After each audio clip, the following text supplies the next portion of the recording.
वक्तों की तेरे दर पर तकदीर बनाई जाती है। जो मौत का फंदा काट सके शमशीर दिखाई जाती है। वद वक्तों की तेरे दर पर जो सुबह भी पी और शाम भी पी उसमें का यारों क्या पीना। जो सुबह भी पी और शाम भी पी उसमें का यारों क्या पीना। एक बार पिए फिर ना उतरे एक बार पिए फिर ना उतरे वो चीज पिलाई जाती है। वद वक्तों की तेरे दर पर मरने पर जन्नत कैसे कहूँ मिले मिले या ना भी मिले। मरने पर जन्नत कैसे कहूँ मिले मिले या ना भी मिले। जीते जी जिससे मिल जाए तदबीर बताई जाती है। बद वक्तों की तेरे दर पर तकदीर बनाई जाती है। कर प्यार अगर तू चाहता है इस राजे हकीकी को पाना। कर प्यार अगर तू चाहता है इस राजे हकीकी को पाना। जिस शम्मा की दुनिया दीवानी इस दर पे जलाई जाती है। वद वक्तों की तेरे दर पर तकदीर बनाई जाती है। जो मौत का फंदा काट सके शमशीर दिखाई जाती है। वो चीज पिलाई जाती है। वंदे बोधमयं नित्यं गुरुं शङ्कररूपिणम्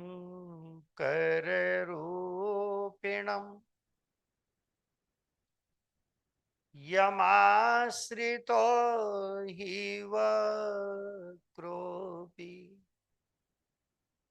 चन्द्र सर्वत्र वन्द्यते। मान्या मातृशक्ति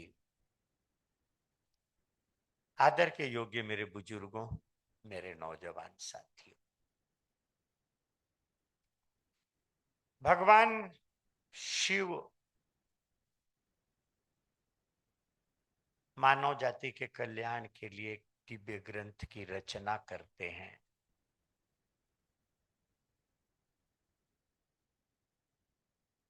बड़ा सुंदर वैदिक सिद्धांतों को कथानकों में पिरो करके वैज्ञानिक प्रयोगों के साथ समाज के सामने लाते हैं ताकि दुखों की निवृत्ति हो सके। बहुत समय तक दिल में रखने के बाद जब ग्रंथ का नाम रखने का नंबर आता है तो देखते हैं मेरे मानस में निवास करने वाला राम का चरित्र, इसलिए ग्रंथ का नाम रखते हैं श्री रामचरितमानस। सभी जानते हैं मानस की कथा को। आज समय नहीं है कि इस मानस की कथा को मैं उठाऊं, परंतु मानस के उत्तरकांड में बड़ा सुंदर एक प्रसंग आया। शिव जी मां पार्वती को यह कथा सुना रहे हैं कि जब मेघनाथ ने नागपास में प्रभु और लक्ष्मण को बांध दिया, भैया लक्ष्मण को बांध दिया, गरुड़ जी महाराज आते हैं, नागपास काटते हैं। बड़ा अहंकार हो जाता है कि आखिर प्रभु का नागपास मैंने काटा, परंतु भक्त हैं भगवान के, आखिर क्यों ऐसा हुआ कि उसके नागपास मुझे काटने पड़े? जो दुनिया का बंधन काटने वाला है उसके बंधन मुझे काटने। जगत गुरु शिव से मिलने चलते हैं। शिव जी मां पार्वती को कथा सुना रहे हैं कि गरुड़ जी मुझे मार्ग में मिले, कहीं जा रहा था, रास्ते में मुझे गरुड़ जी मिले। मैंने काकभूषुंडी जी के पास भेज दिया। खग जाने खगही की भाषा। मां पार्वती को शक होता है कि प्रभु गरुड़ जी जो पक्षियों के राजा हैं, आप उनको काकभूषुंडी कौवे के पास भेजते हैं कथा सुन। शंका निवारण के लिए भगवान शिव काकभूषुंडी जी की कथा सुनाते हैं। मेरे साथियों, काकभूषुंडी जी महाराज बड़ी विस्तार से भगवान की अनंत कथाएं, हरि अनंत हरि कथा अनंता, कई युगों की कहानियां सुना देते हैं। गरुड़ जी महाराज का मोह तो भाग जाता है, परंतु गरुड़ जी महाराज बड़े सुंदर 7 प्रश्न खड़े कर देते हैं। कहते हैं कि प्रभु मुझे ये बताइए कि सबसे श्रेष्ठ शरीर कौन सा है?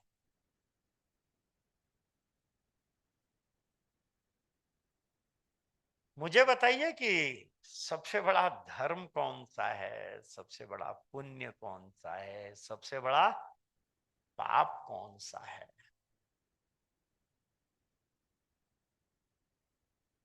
और अंत में कहते हैं कि हमें मानस रोग भी बताइए कि ये मानस रोग क्या होते हैं, आखिर कैसे होते हैं।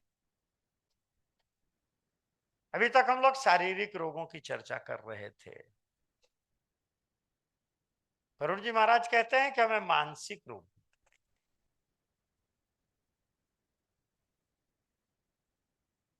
बड़ा सुंदर काकभूषुंडी जी महाराज गरुड़ जी महाराज के प्रश्नों का उत्तर देते हैं। कहते हैं कि नर तन सम नहीं, बोले कि मनुष्य के शरीर के समान कोई दूसरा शरीर इस धरती पर, बोले सभी योनियां इसी शरीर को पाना चाहती हैं। कई बार शिविरों में चर्चा की। उत्तरकांड में तो प्रभु श्री राम स्वयं कहते हैं कि ये देवताओं को दुर्लभ शरीर है, देवता भी इसके लिए तरसते हैं। क्योंकि मेरे साथियों, आपकी इच्छा है कि आप सत्संग सुने, कि आप प्रपंच करें, अभी आपकी इच्छा है। आपकी इच्छा है कि वेज खाएं कि नॉन वेज खाएं। परंतु धरती पर किसी भी जीव को इतनी छूट तो नहीं है।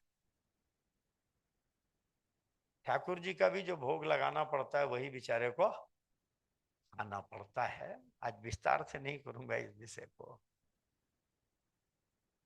बोले सबसे श्रेष्ठ शरीर नर्तन है। नर्तन के समान दूसरा कोई शरीर नहीं। बोले सबसे बड़ा धर्म कौन सा है? अक्सर लोग कहते हैं कि सबसे बड़ा धर्म कौन सा है। मानस कहती है कि परम धर्म श्रुति विदित अहिंसा। भले एक ही धर्म सबसे बड़ा धर्म है, और वो है अहिंसा, अर्थात किसी को दुख नहीं देना। बोले इससे बड़ा धर्म दुनिया में कोई नहीं है। बोले सबसे बड़ा पाप कौन सा है?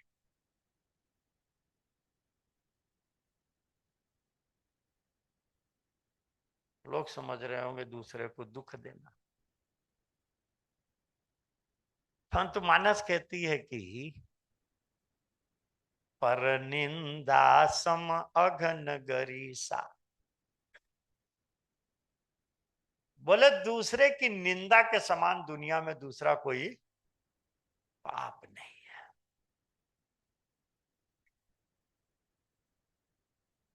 संत कहते हैं कि अगर कोई आपकी निंदा कर रहा है तो बड़े खुश हो जाइए, क्योंकि आपके पापों को वो स्वयं ले रहा है। इससे बड़ा पाप नहीं।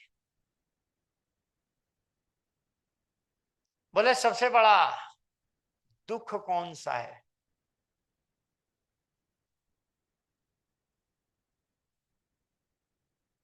नहीं दरिद्र सम दुख जग माही। बोले दरिद्रता के समान दुनिया में कोई बड़ा दुख नहीं। दरिद्रता मैंने जानते हैं? कुछ कह रहे हैं भाई साहब? दरिद्रता मैंने जानते हैं? जिसकी लेने की इच्छाएं नहीं खत्म होती हैं वो दरिद्र है। कितना है आपके पास ये महत्व नहीं है। महत्व है कि आपकी इच्छाएं कहां। पूज्य योगी जी महाराज से किसी ने पूछा, महाराज दुनिया में दुख का कारण क्या है? तो पूज्य योगी जी महाराज कहते हैं, हम खुदा थे। योगी जी महाराज बहुत बढ़िया शेरो शायरी में जवाब दिया करते थे। बोले हम खुदा थे, गर न होती हम में कोई आरजू। बोले हम में और मालिक में कोई अंतर नहीं था। बोले हम खुदा थे, है नहीं। बोले हम खुदा थे, गर न होती हम में कोई आरजू। आरजुओं ने हमारी हमको बंदा कर दिया। इंसान की बदबख्ती अंदाज के बाहर है। ये पूज्य योगी जी महाराज का कहना था कि इंसान की बदबख्ती अंदाज के बाहर है। कम वक्त खुदा होकर बंदा नजर आता है। मालिक ने बनाया तो इसको अपनी तरह से, क्योंकि ये क्या है जानते हैं? क्या है ये? और ये क्या है? टुकड़ा कौन बोला? ये भी कागज है। ये क्या है? और ये क्या? पूर्णमदा पूर्णमिदम पूर्णात पूर्णमुदच्यते। जो बच गया, पूर्णस्य पूर्णमादाय जो दिया गया ये भी पूर्ण था, पूर्णमेवावशिष्यते जो बचा है ये भी पूर्ण है, क्योंकि पूर्ण कभी अंशों में विभाजित नहीं होता है।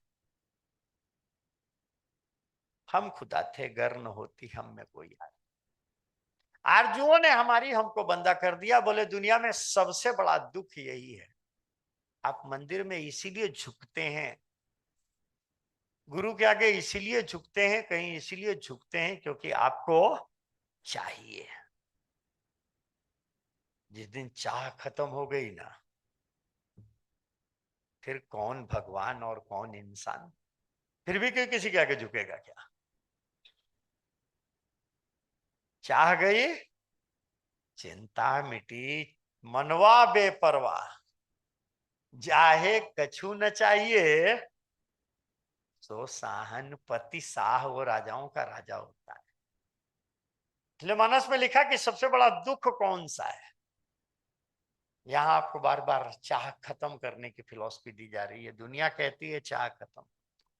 बोले सबसे बड़ा दुख कौन सा है? बोले पर निंदा।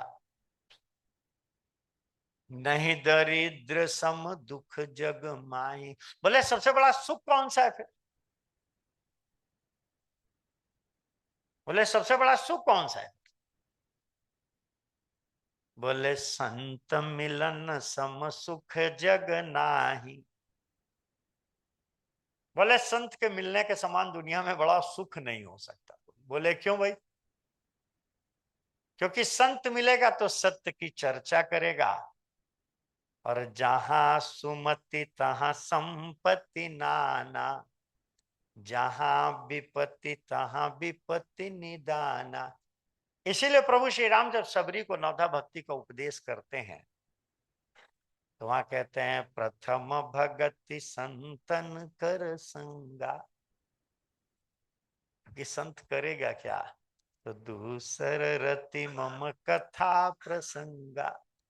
खैर मेरे साथियों, कहते हैं कि कुछ मानस रोगों की चर्चा करें। साहब मानस रोग क्या है?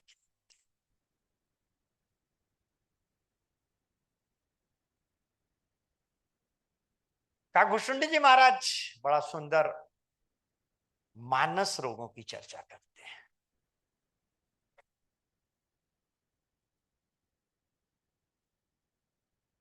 बोले हमारे मन से कौन कौन से रोग हो सकते हैं अगर इस मन को नहीं संभाला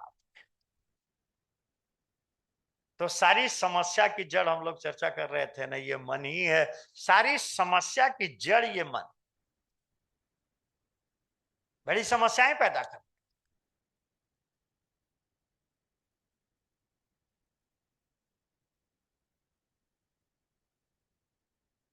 काम बात कफ लोभ अपारा।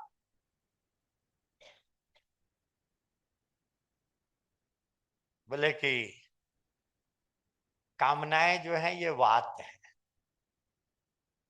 हालांकि पहले कहा उन्होंने, इससे पहले कहा कि मोह सकल व्याधिन कर मूला, तिनते पुनि उपजई बहुसूला। अभी तक हम लोग सुन रहे थे ना कि जहां कूड़ा वहां।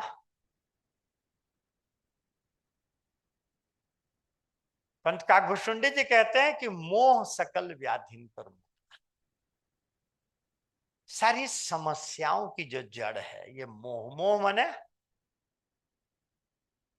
मोह मने अंधकार।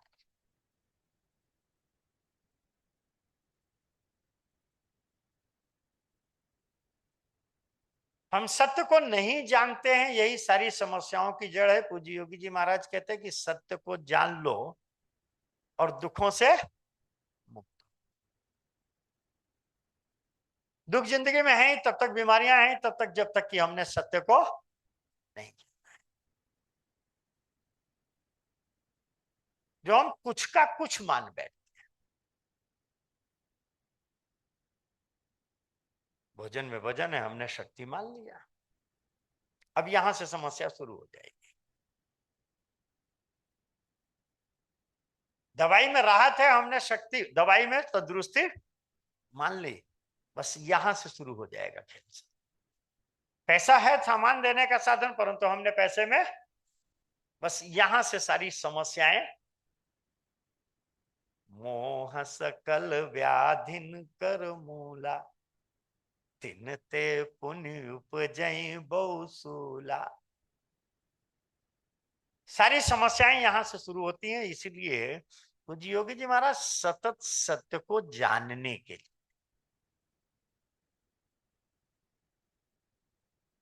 पूज्य योगी जी महाराज अपने को मानस का विद्यार्थी कहा करते। विद्यार्थी जो सीखने के लिए उद्यत है वो विद्यार्थी है, और जो ये मान ले कि अब हमें सीखने की जरूरत नहीं है, समझ लो बूढ़ा हो गया। बूढ़े की एक ही परिभाषा होती, बूढ़े की दूसरी कोई परिभाषा नहीं होती। बोले काम बात कफ लोभ अपारा, क्रोध पित्त नित छाती जारा।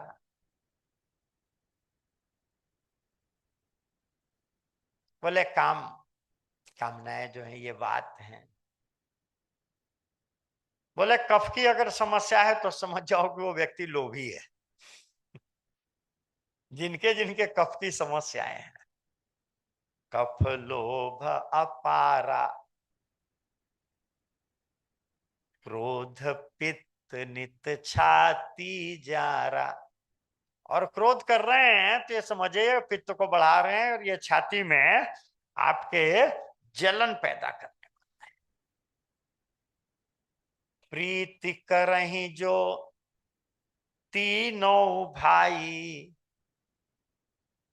अगर ये तीनों मिल जाए वात पित्त कफ, तो सन्निपात उपजय दुखदाई। बड़ा मानस में लंबा चौड़ा विवेचन किया है मैं, पूरे सब एक एक पर आज नहीं विवेचन करूंगा। कभी मौका लगे तो उत्तरकांड को जरूर पढ़िएगा। परंतु खास बात काकभूषुंडी जी महाराज गरुड़ जी महाराज को कहते हैं कि हैं सबके लखी बिरलई पाए। बोले दुनिया में सारे बीमार हैं, कोई ऐसा है ही नहीं जो बीमार ना हो।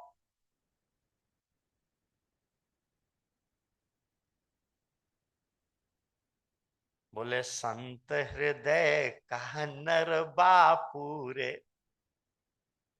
बोले बड़े बड़े बड़े संतों के भी हृदय में पैदा कर देती है समस्या, आदमियों की तो क्या भी साथ कही। बोले हैं सबके, दुनिया में कोई भी ऐसा नहीं है जो बीमार नहीं है। बोले महाराज फिर इन समस्याओं का समाधान कोई, इलाज कोई?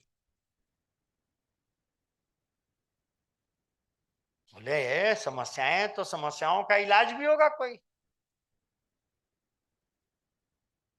हम्म। बोले इन बीमारियों का कोई इलाज नहीं है।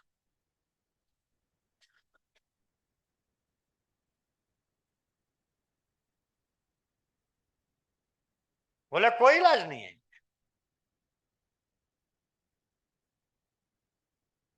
ये क्या बात करते हैं?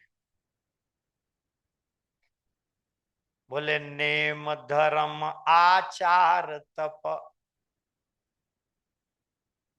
जोग यज्ञ जप दान, कोटिन पुनि भेषज नहीं, रोग जाहि हर जान।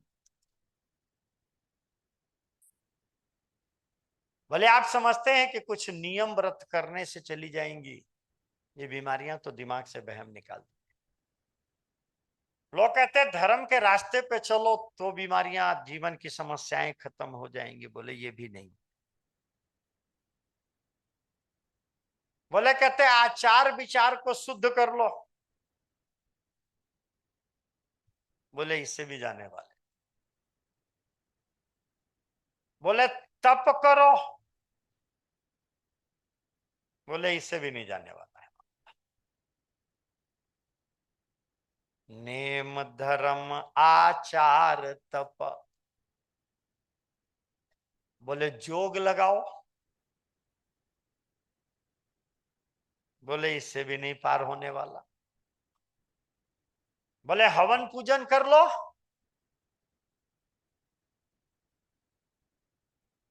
जोग यज्ञ जप दान कोटिन पुनि भेषज नहीं, रोग जाहि हर जान। बोले इससे मोह थोड़ी ना खत्म होने वाला है, इससे मोह खत्म होने वाला नहीं है। बोले फिर महाराज आप कहते हैं कि इससे जाएगा नहीं, तो फिर होगा क्या कि आदमी ऐसे ही दुखी पड़ा रहेगा? बड़े ध्यान से समझने की कोशिश कीजिएगा। आज छठा दिन है, इसलिए आपको ये बात समझा रहा हूं, क्योंकि मैं जानता हूं आप एनिमा सीखने आए हैं, वमन सीखने आए हैं। कुछ ज्यादा कर दो तो कच्चा और पक्का बता दो, और करो तो उपवास बता दो। लंका कांड तक ये कहानी पूरी हो गई है। आज हम लोग उत्तरकांड की चर्चा कर रहे हैं।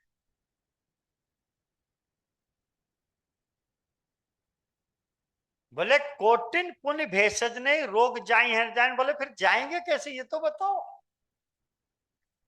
बोले एक तरीका है।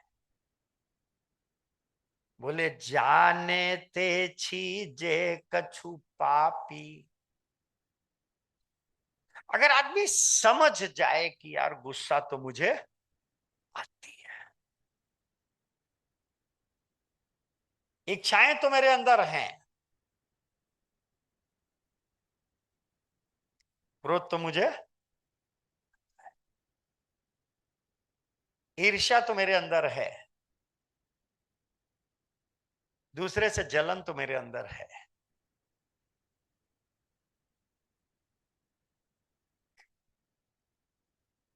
लिखा है इस ग्रंथ में कि अगर आप दूसरे की निंदा करते हैं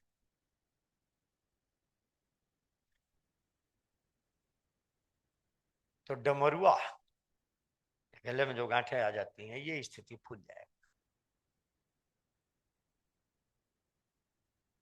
अगर आप ईर्ष्या करते हैं तो आपको क्षय रोग हो जाएगा।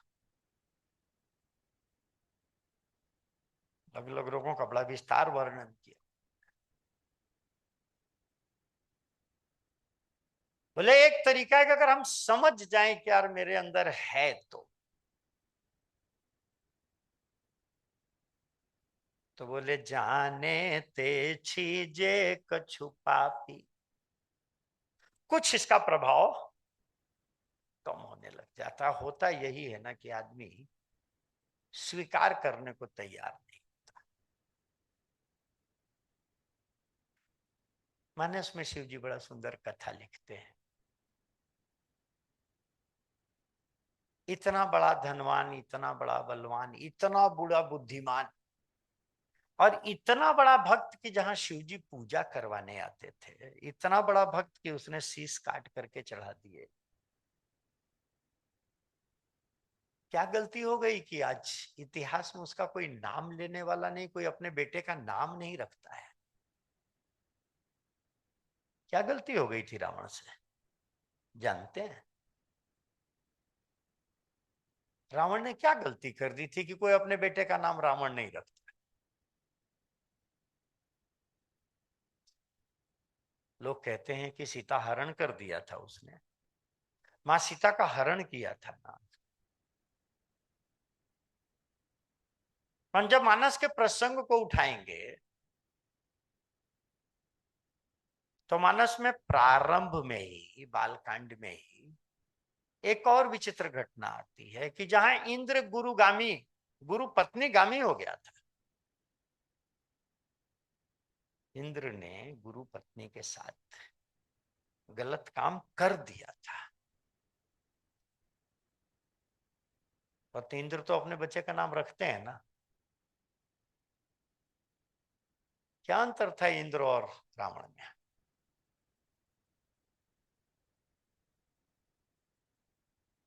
जब इंद्र से कहा कि इंद्र तूने गलती की है, हाँ सब अपराध तो मुझसे हो गया है, अपराध तो मुझसे, तुरंत स्वीकार कर लिया। रावण को हनुमान जी ने समझाया, माल्यवन समझा रहे हैं, मंदोदरी समझा रही है, विभीषण समझा रहे हैं, परंतु स्वीकार करने को तैयार। मनुष्य गलती का पुतला है, हो ही जाती है। जो गलती करके संभल जाए।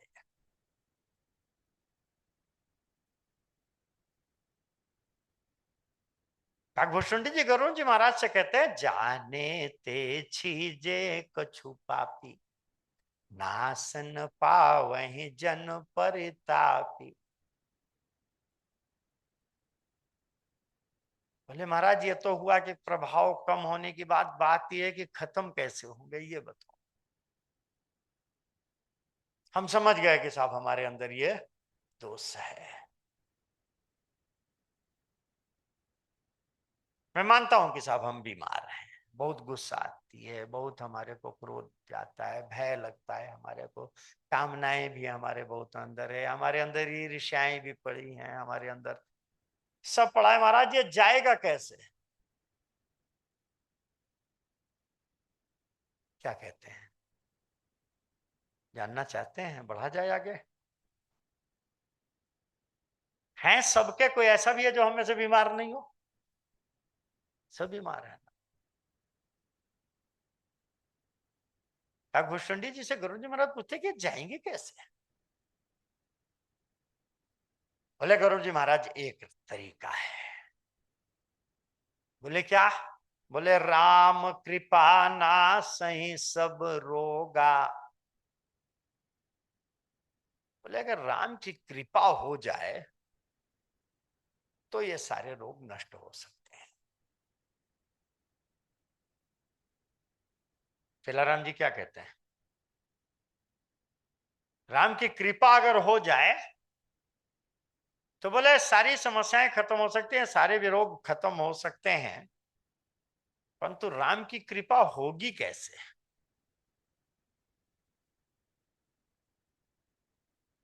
राम की कृपा होगी कैसे? तो बोले जो यही भांति बने संयोगा। एक सरकम चांसेज, एक योगा योग बन जाए। क्या कहते हैं मराठी में योगा योग? बोले एक योगा योग हो जाए, एक संयोग बन जाए, तो बोले ये सारी समस्याएं, ये सारे रोग अपने आप नष्ट हो जाएंगे, कुछ करना नहीं पड़ेगा। बोले वो योगा योग कैसे बनेगा सर? वो है कौन सा योगा योग? तो बोले राम कृपा। ये चौपाइयां मैं इसलिए कह रहा हूं कि आपको याद हो जानी चाहिए। राम कृपा ना सही सब रोगा, जो यही भांति बने संयोगा। अगर इस तरह का एक सरकम चांसेस खत्म संयोग उपस्थित हो जाए, बोले वो कौन कौन सा? तो बोले सदगुरु वैद्य वचन विश्वासा। पहली बात, कोई सीरियस होने के लिए नहीं कह रहा हूं, इतने सीरियस होके मत बैठो यार, काहे तुम लोग सीरियस हो? क्योंकि आप सीरियस होते हो तो हमें भी सीरियस होना पड़ता है बोलने के लिए। सुनो पर सीरियस मत हो। हमें लगता है कोई सीरियस बात कहने जा रहा हूं, ऐसा नहीं है।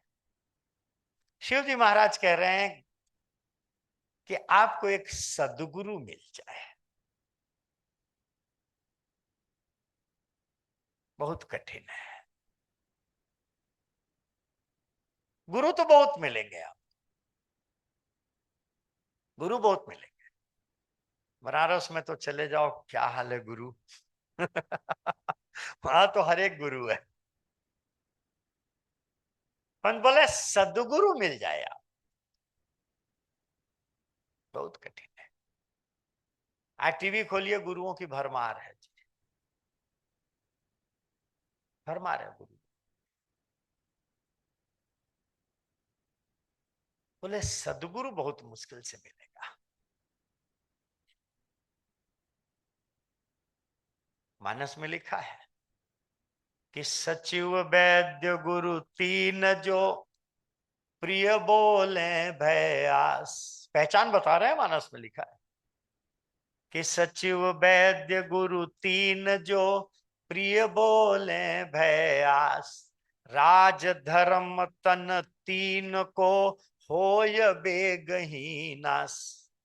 याद रखिएगा, ये तीन कभी प्रिय बोलने वाले नहीं मिलेंगे। तीन प्रिय बोलने वाले नहीं मिलेंगे। कौन कौन? बोले सचिव। अगर मंत्री प्रिय बोलता है तो राज का नाश कर देता है। वैद्य प्रिय बोलता है तो रोगी का नाश होगा। क्या कहते हैं वैद्य जी महाराज? और बोले गुरु प्रिय बोलने वाला है तो शिष्य का नाश करेगा। हम्म।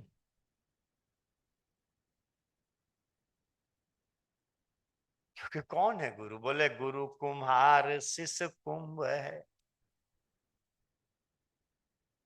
गुरु कुम्हार शिष्य कुंभ है। गढ़ी गढ़ी काढ़ है खोट। अंतर हाथ संभारिया बाहर मारे छोट। कुम्हार कभी घड़ा बनते देखा है कि नहीं देखा? आज कोई भी वक्ता, जो बड़े बड़े वक्ताओं पर, कोई भी वक्ता शिष्य को नाराज नहीं करना चाहता, क्योंकि उसको लगता है कि शिष्य उसका अन्नदाता है। चेला नाराज हो जाएगा तो कथा नहीं कराएगा, कथा नहीं कराएगा तो पैसा कहां से आएगा? क्या करना है जी? कथा करो, काम खत्म करो।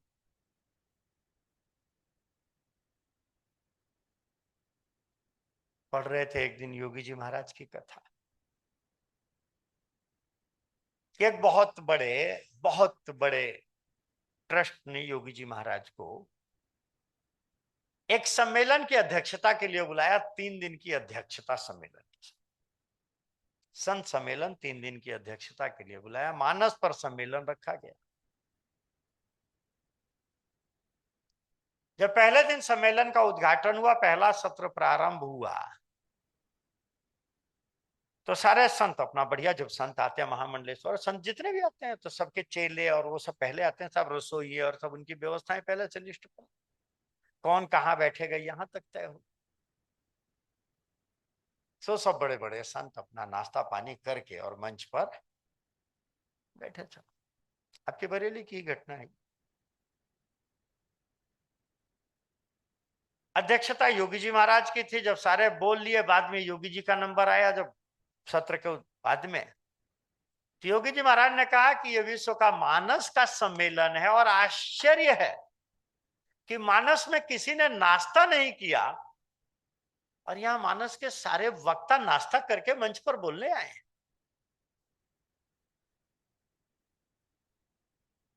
क्या मानस कहेगा? जो नाश्ता करेगा वो मानस को क्या बोलेगा?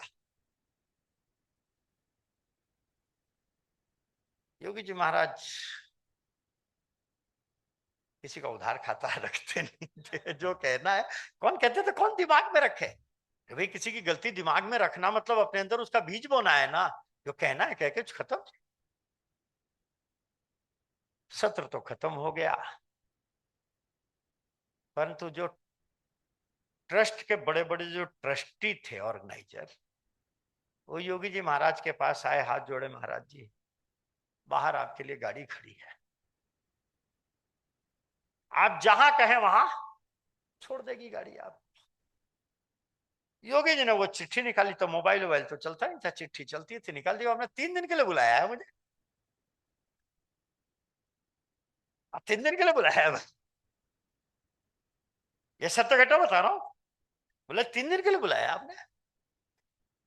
बोले महाराज आप नहीं गए तो सारे संत गाड़ी तैयार करके खड़े हो गए हैं जाने के, जिनको आपने कह दिया ये नाश्ता करके मानस का सम्मेलन करेंगे क्या। बड़ा विचित्र कहानी, एक घटना नहीं है। दीदी जानती होंगी, आप भी जानते होंगे शायद, बरेली की घटना है। मैं किसी ट्रस्ट का नाम नहीं ले रहा हूं। बोले कौन सुनने को तैयार है? चेले से कह दो, चेला भाग जाएगा। अखिलेश कह तो दो, यहाँ तो रोज घटनाएं घटती है जी। ऑर्गेनाइजर समझते हैं कि हमें मोबाइल चलाने का अधिकार है, वो कैंप में चलाते हैं तो डांट पड़ जाती है। बात सही है कि नहीं, क्या कहते हैं सुरेश भाई जी? बोले संत का पहले सदगुरु का मिलना बड़ा मुश्किल है। जो सदगुरु, गुरु माने अंधकार, रू माने प्रकाश, जो अंधकार से प्रकाश की ओर ले जाता है वो गुरु कहलाता है। गुरु माने कोई कान फूकने वाला नहीं है मानस। और जो सत्य का मार्ग बताए, सत्य का मार्ग यही है कि सत्य यही है कि स्वास्थ्य, शक्ति, आनंद, ज्ञान, प्रेम का भंडार आत्मा है जो आपके अंदर है, वो सच्चिदानंद है। सत्य यह है कि भोजन शक्ति नहीं देता है। सत्य यह है कि दवाई तंदुरुस्ती नहीं देती है। सत्य यह है कि पैसा सुख नहीं देता है। आप कहते हैं, कल आदरणीय श्यामा जी बहुत सुंदर सवेरे बता रहे हैं,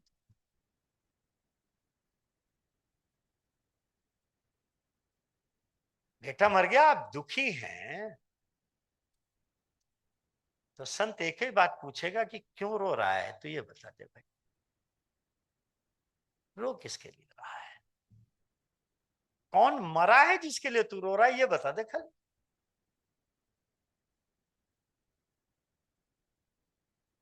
कौन मरा? पूज्य योगी जी तो महाराज कहते थे कि जो धोखा दे गया उसके लिए क्या रोना।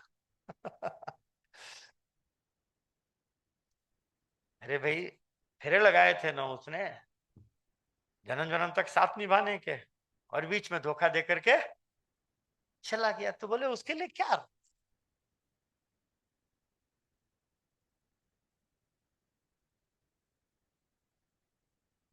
बोले किसी ने अगर आपको गाली दी और आपको गुस्सा आया और आप दुखी कि योगी जी महाराज उसने गाली दे दी, योगी जी महाराज कहते तेरा दिमाग खराब हो। क्या गाली दुख का कारण हो सकती है क्या? हमारे क्रोध का कारण दूसरे की गाली है कि हमारा अहंकार है? पहले तो ऐसा बताने वाला मुश्किल है। अच्छा, यहां से पहले, मतलब यहां से पहले आपने ये बात सुनी किसी के संत के मुंह से? अरे यहां से पहले सुनी क्या कि भोजन शक्ति नहीं देता, ये पागलों की भीड़ यहीं बैठी है, कहीं दुनिया में ऐसे पागलों की भीड़ नहीं बैठती। हाँ,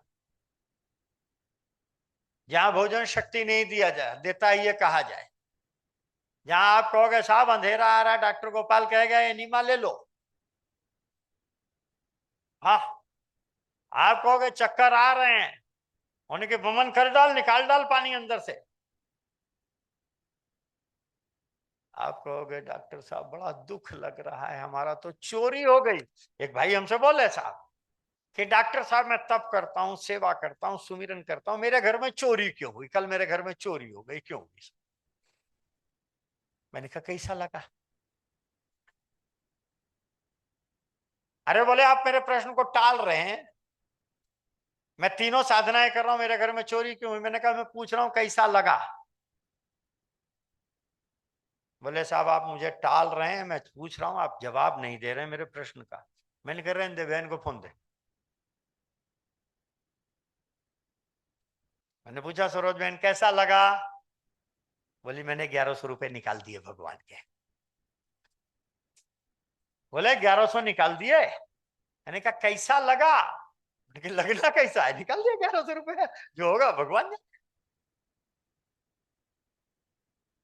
भाई ने पूछा मुझसे दूसरे दिन कि क्या प्रोग्राम है? मैंने कहा कल मैं यहां से निकलूंगा,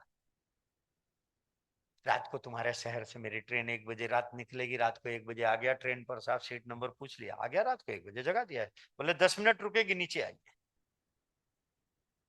तो बोलो भाई।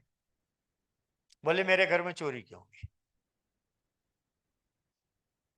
मैंने कहा कैसा लगा ये बता। बोले डॉक्टर साहब 10 मिनट टाइम है, गाड़ी चली जाएगी, सही जवाब दे दो मुझे। मैंने कहा क्या करते हो? बोले मास्टर है। मास्टर है? मैंने कहा पढ़ाते हो? बोले हाँ पढ़ाते हैं। मैंने कहा किसको पढ़ाते हो? बोले जो एडमिशन लेते हैं। मैंने कहा परीक्षा भी लेते हो? बोले हाँ परीक्षा भी लेते हैं। मैंने कहा किसकी लेते हो? जो सड़क पर घूमते हैं? बोले नहीं, जो पढ़ते हैं उनकी परीक्षा लेते हैं। क्यों लेते हो परीक्षा? ये क्यों लेते हो परीक्षा भाई? ये मालूम है परीक्षा क्यों जरूरी है? परीक्षा एक प्रोटोकॉल है। अगर अगली क्लास में बच्चों को भेजना है तो मजबूरी है।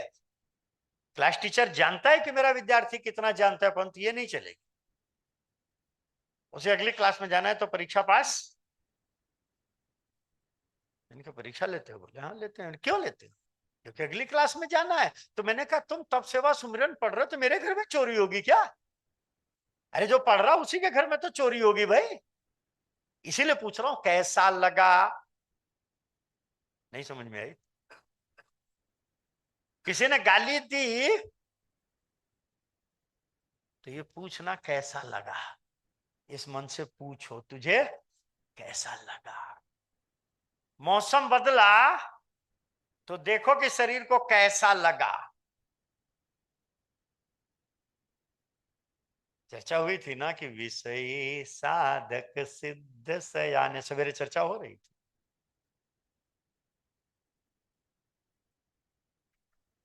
सदगुरु आपको लल्लो चप्पो नहीं करेगा। जब आप दुखी होगे तो और धर देगा, क्योंकि लोहा गर्म है तो धर देगा उसी पर एक और चोट। क्योंकि समझाने का सही समय तो वही है जब चोट लगी है तुम्हारे को, जब लोहा गर्म है। लोग कहते हैं अरे जी बाद में शांति से समझाते, बाद में तुम सुनने वाले थे किसी की? अभी तुम सुनोगे। हाँ बीमार हो तभी तो बताया जाएगा कि भैया बीमारी का कारण देख, कचरा है, एनिमल है तो कचरा निकलेगा। तुमको ठीक हो जाए तब बताओ कि एनिमल से कचरा निकलता है। अरे तब क्या समझाया जाएगा तुम्हारे? कब समझाया जाएगा? अच्छा बताओ भाई, जो लोहा गर्म है तभी तो समझाया जाएगा, चोट लगे तभी तो भाई। सामान चोरी हुआ कैसा लगा तभी तो समझाया जाएगा। कोई मरा आपको कैसा लगा कब समझाया जाएगा? ये मृत्यु कौन मरता है? नैनम छिन्दन्ति शस्त्राणि नैनम दहति पावकम्। आत्मा अजर अमर है। शरीर पांच तत्वों का है। ये पांच तत्व भी नित्य है। तो मरा कौन?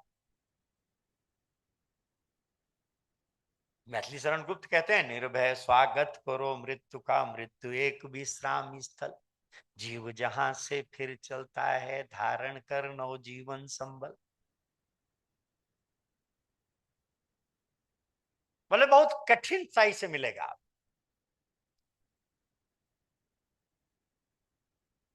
बिनु सत्संग विवेक न होई, परंतु राम कृपा बिनु सुलभन सोई। भगवान की कृपा होगी तभी आपको ऐसा बताने वाला मिलेगा।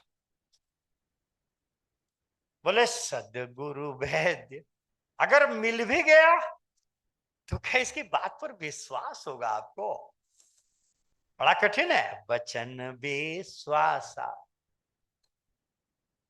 इसकी बात पर विश्वास का होना बहुत कठिन है। क्योंकि हमने बचपन से सुना क्या? आप कह रहे हैं साहब हमें घाटा पे घाटा पड़ रहा है, और गुरु कहता है इसमें से भगवान को और निकाल दो। घाटा इसलिए पड़ रहा है कि भगवान का नहीं निकाल रहा। आप कहते हैं हमारे पास पैसे का अभाव है। साहब हमने तो लड़की का ब्याह शादी का कर्जा लेकर के किया। गुरु कहता भगवान का निकाला इसमें से। मैंने कहा साहब कर्जा लेकर के लड़की की शादी किया, उसमें से भी भगवान का? बोले कर्जा किस लिए लिया था? कर्जा किस लिए लिया था? बोले लड़की की शादी के लिए। क्यों लिया था भाई? बोले साहब अपनी लड़की थी ना। अपनी लड़की थी, शादी करना था, इसलिए कर्जा लिया था ना।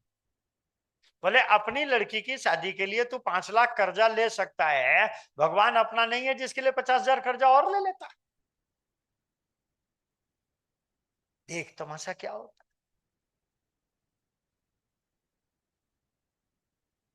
क्या कहते हैं, उसकी बात पर विश्वास करोगे? क्या इतना आसान है उसकी बात पर विश्वास होना? पर सत्यता तो यही है ना कि जिस दिन अगर भगवान के लिए 50 लाख 50,000 ले लिया होता, उस दिन 5 लाख लेने की कर्जा आपको जरूरत नहीं पड़ती। आपको बेटी पर के लिए अपनी है, इसलिए भगवान अपना नहीं है ना, कभी कहा। बहुत कठिन है सदगुरु का मिलना, एक तो कठिन, और मिल जाए तो उसकी बात पर विश्वास कैसे? क्योंकि हमारी तो आदत पड़ी है ना ठकुर सुहाती, मीठा मीठा सुनने की आदत पड़ी है। योगी जी के साथ जो लोग रहे हैं, यहाँ काफी चेहरे बैठे हैं योगी जी के साथ जो रहे हैं, जानते हैं योगी जी महाराज के सपनों को। योगी जी महाराज खड़ी चोट मारते थे, ये नहीं कि बाद के लिए याद भी नहीं रखते थे, उनको याद भी नहीं रहता। तो पूछो अभी थोड़ी देर पहले, महाराज जी आपने तो मुझे, मैंने कहा ही नहीं होगा ऐसा, भूल जाते थे। बोले सदगुरु वैद्य बचन विश्वासा, बोले बचनों पर विश्वास भी अगर हो गया तो दवाई खाने से पहले परहेज बहुत जरूरी होता है। अगर परहेज करने को तैयार नहीं हो तो वैद्य जी बताएंगे, आयुर्वेद शास्त्र कहता है बिना भेष जैर व्याधि पथ्या देव निवर्तते, न तो पथ्य विहीना नाम भेषजा नाम सतैरपी। अगर आज परहेज करने को तैयार हो जाओ तो बिना दवाई के भी बीमारी ठीक हो जाती है। बिना भेष जैर व्याधि पथ्या देव निवर्त, न तो पथ्य विहीना नाम, अगर परहेज नहीं किया तो बोले पूत कपूत तो क्या धन संचय, बोले पूत सपूत तो क्या धन संचय। बोले यदि पथ्यम किम औषधि निवेशण, अगर परहेज कर लिया तो दवाई खाने से क्या फायदा? यदि अपथ्यम, यदि परहेज नहीं किया तो दवाई खाने से क्या फायदा?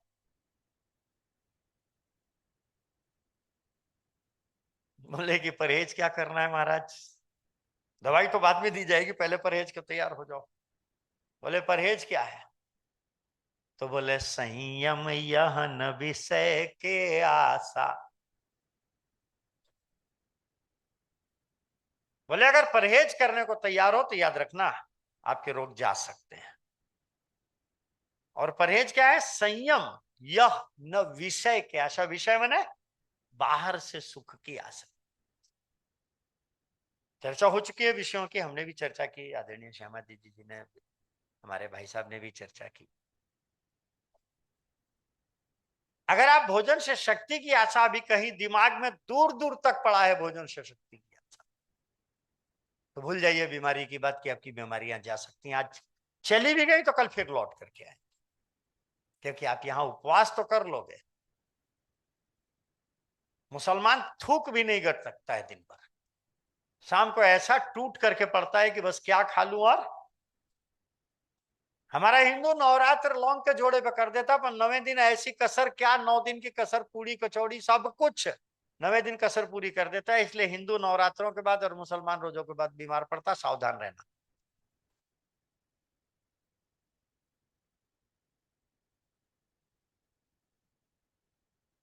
बोले अगर भोजन से शक्ति की आशा है तो आप क्या कभी स्वस्थ हो रह पाओगे? अगर दवाई से तंदुरुस्ती की आशा है, अगर दवाई से तंदुरुस्ती, हमारे पास अक्सर जब ये लोग अनुभव भी सुनाते, जब फोन आता है कि साहब ये तकलीफ हो रही थी, मैं डॉक्टर के पास चला गया, अब बताइए डॉक्टर साहब क्या करना है। मैंने कहा चला गया तो मेरे से क्या पूछ रहा है? हाँ, शुरू शुरू में इसी आश्रम में आया था, शुरू शुरू की बात है, जब मैं आया यहाँ 95, एक आए हमारे पास, स्वामी जी ने भेजा है। बोले क्या बात है? बोले साहब उपवास करता हूं ना तो चक्कर बहुत आते हैं, कमजोरी बहुत आ जाती है। मैंने कहा अभी चक्कर आ रहे हैं क्या? बोले नहीं अभी तो साहब ग्लूकोज चढ़वाया मैंने कहा क्यों? बोले महाराज जी ने कहा था, दूसरे स्वामी जी। बोले बोले हमें भी कमजोरी आती है तो हम भी चढ़वा लेते हैं। मैंने कहा जब उपवास करना और फिर कमजोरी आए तो मेरे पास आना। अभी मैं क्या बताऊं? कि तेरी कमजोरी का कारण भोजन का अभाव नहीं है, मल का उबाल है।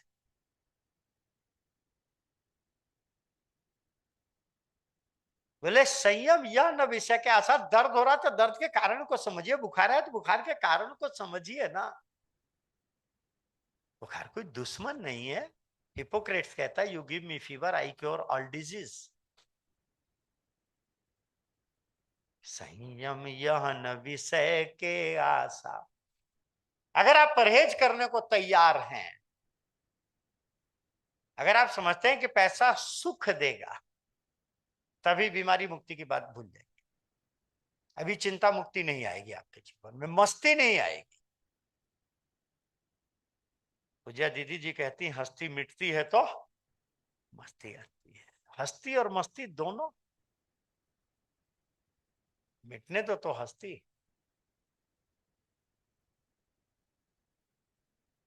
एक शेर सुना करते थे बचपन में। बचपन में एक शेर सुना करते थे, आप लोगों ने भी सुनी, पिक्चर की शेर है। खुद ही को कर बुलंद इतना कि हर तकदीर से पहले। खुद ही को कर बुलंद इतना कि हर तकदीर से पहले, खुदा बंदे से खुद पूछे बता तेरी रजा क्या है। सुनी होगी। ये खुद ही बुलंद कैसे होती है?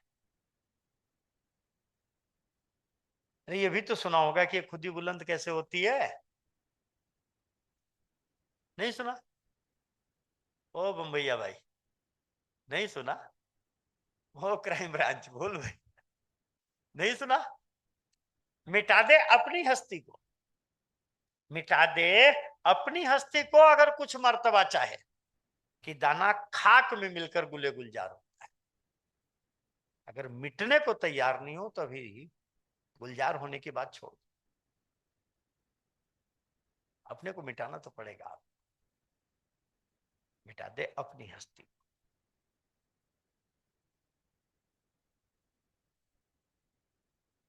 अगर आपको आशा है कि लोग मुझे बहुत प्यार करेंगे, अगर रिश्तेदारों की सेवा इसलिए कर रहे हो कि रिश्तेदार प्यार करेंगे, तो दिमाग से वहम निकाल दो। दुनिया में जितने भी रोए आज तक, जितने भी रोए, कोई दूसरों के कारण नहीं रोया। जिंदगी में याद रखना, वो क्षण याद कर लो जब जब तुम रोए थे। जब जब रोए थे वो क्षण याद करो कि दूसरों के कारण रोए थे कि अपनों के कारण रोए थे। दूसरे में कहा मालूम था कि मेरा दिल किस बात पे दुखता है जी। गैरों को कहा मालूम था कि किस बात पे दिल दुखता है।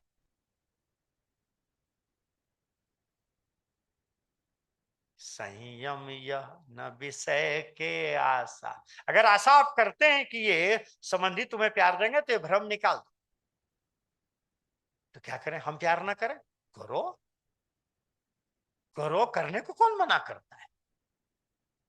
नहीं प्रेम करोगे तो मर जाओगे, क्योंकि प्रेम के बिना तो तुम्हारा जीवन ही खत्म हो जाएगा। पोथी पढ़ी पढ़ी जुगमुआ, पंडित भयान कोय, ढाई आखर प्रेम का, पढ़े सो पंडित होए। तो बोले आप तो कह रहे हैं कि इनके कारण दिल दुखेगा, फिर प्रेम मानिए सबई राम के नाते। शुरू शुरू में योगी जी महाराज हमारे यहाँ जाते थे, शिकायत घर वालों ने कर दी, गोपाल तो बड़ा ऐसा है वैसा है। हाँ, किसी की नहीं सुनते थे। ये हमारी आज की समस्या नहीं है, अब तो सुनने भी लग गए यहाँ आने के बाद से। हाँ, अब तो बहुत सुनने लगे आप लोग, पहले नहीं सुनते थे, दीदी जी को मालूम। हम जब आश्रम आए उससे पहले दीदी जी हमारे यहाँ आती थी, जब हम अलीगढ़ हॉस्पिटल चलाते थे। हम किसी की नहीं सुनते थे, घर वालों की नहीं सुनते थे। क्या सुनना जी, बचपन से कमाया खाया देखा अपनी दुनिया, क्या करना है, दूसरा कौन देगा, ये तो सब। योगी जी महाराज से शिकायत हुई, योगी जी महाराज ने पूछा कि क्यों नहीं मना, कि क्या जी इनकी दिल लगाना है, सब स्वार्थ के नाते हैं। योगी जी महाराज ने कहा कि वेद पढ़ा है? मैंने कहा वेद पढ़ा है। बोले वेद में लिखा है ईशावास्यम इदम सर्वम। बोले सबके अंदर भगवान बैठा है कि नहीं? बोले बैठा है। तो बोले रिश्तेदारों में? बोले है तो इनमें भी, तो है तो सबकी सेवा सबसे प्यार होना चाहिए कि नहीं? अरे भाई, सबकी सेवा सबसे प्यार होना चाहिए कि नहीं?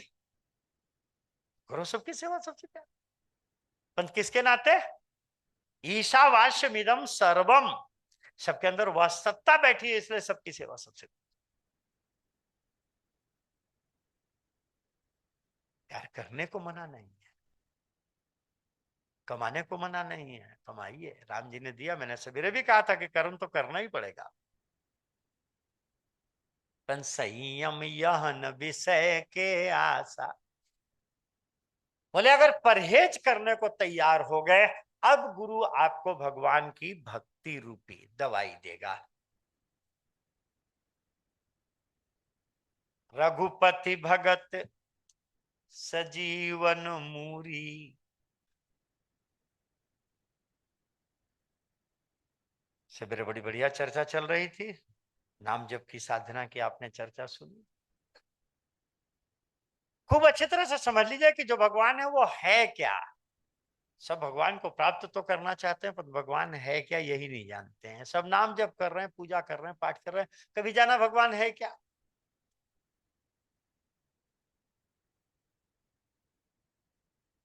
नाम रूप दुई सौ उपाधि।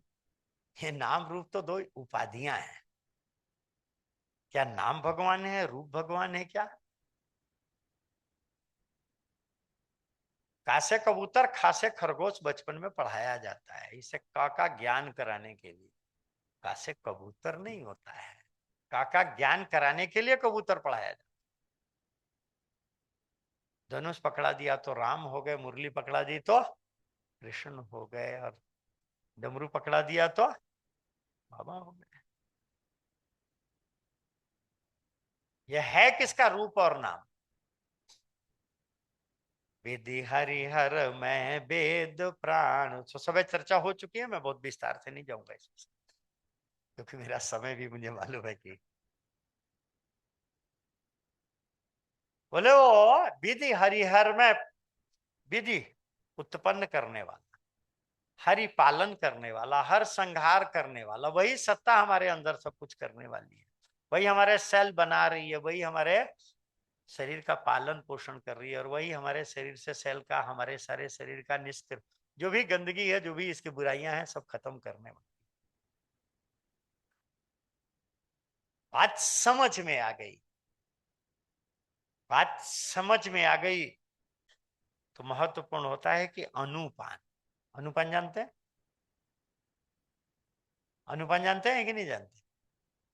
किस चीज से दवाई खाई जाएगी? चाय से पी जाएगी, कि दूध से पी जाएगी, कि पानी से खाई जाएगी, कि रूखी गटकी जाएगी, कि शहद से मिला करके पी जाएगी? ये अनुपान कहता है। अनुपान बिगड़ गया तो सारी दवाई का प्रभाव बिगड़ जाए। बोले आपने सब समझ तो लिया, पर दवाई का अनुपान नहीं किया सही। तो बोले अनुपान क्या है? अनुपान श्रद्धा अतिरूरी। बोले खूब समझ करके, श्रद्धा सतपूर्वक धा धातु से बना है, खूब समझ करके प्रयोग करिए। यहां मानिए मत, बार बार कहा जाता है कि मानिएगा मत। योगी जी महाराज कहते थे मेरी लात नहीं, मेरी बात पकड़ो। मानना नहीं है हमारा, जानने की कोशिश करो। इसलिए प्रश्नोत्तर सत्र कल 2 घंटे का किया, सॉरी आज किया गया था। कल 2 घंटे की जरूरत तो नहीं है, कल तो 1.5 घंटा ही काफी है। थोड़े से रह गए हैं प्रश्न को। हाँ?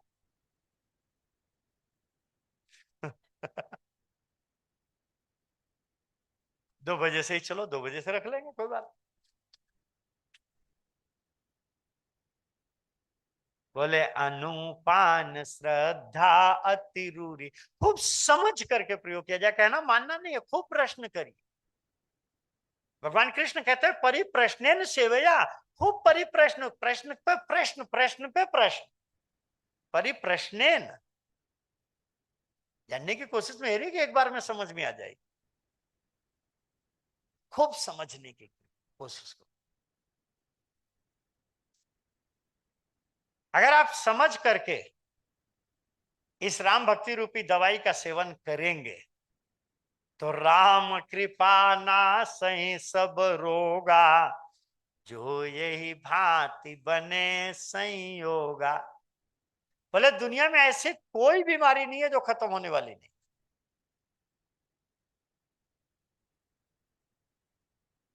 सारी बीमारियां आपकी खत्म, बस शर्त है कि राम कृपा नासै सब रोगा, जो यही भांति बने संयोगा। बोले अगर इस तरह का एक संयोग बन जाए और ये 5 सरकम चांसेज आपके जीवन में आ जाएं। पहली सरकम चांसेस था सदगुरु मिले आप, योगी जी जैसे महाराज सदगुरु मिल चुके हैं। वचन विश्वासा, इनकी बात पर विश्वास करना, खूब समझ करके प्रयोग, परहेज करने को तैयार हो, इस बात को समझना है। बात बीमारी आए तो इतनी जल्दी घबराओ मत, चिंताएं आए इतनी जल्दी घबराओ मत।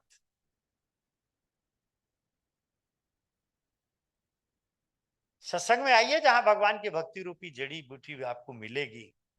अनुपान समझ करके इसका प्रयोग करिए, किताबों को पढ़िए, बार बार पढ़िए, संवाद संपर्क मत तोड़िए, कोई समस्या है पूछिए, वक्त निकाल करके आइए, कोशिश करिए। ये तो आप सम्मेलन में आ रहे हैं, कोशिश करो कि बाकी दिनों में आइए, खूब टाइम मिलेगा बातचीत करने का, सबके पास टाइम होगा बातचीत करने, बाकी दिनों में आपके पास भी साधना का टाइम। बारी मथे बरु हो ये घृत, बोले पानी को अगर मथो तो बोले घी निकल सकता है, मक्खन निकल जाएगा।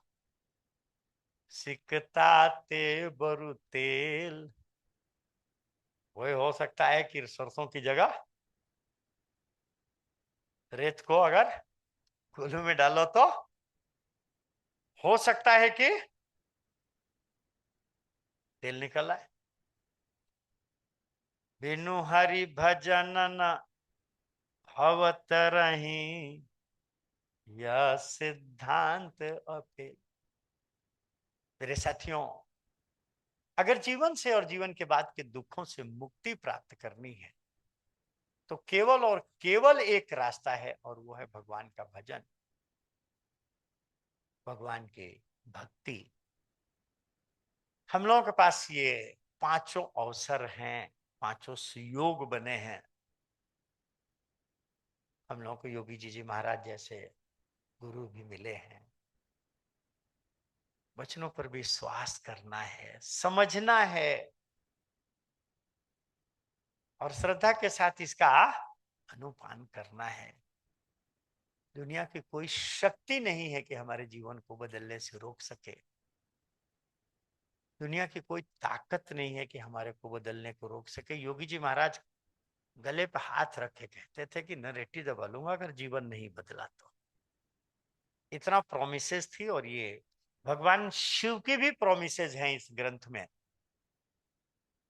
कि जो यही कथहि स्नेह समेता, कहीं है सुनी है समुझ सचेता, हुई है राम चरण अनुरागी, मलि रहित सुमंगल भागी।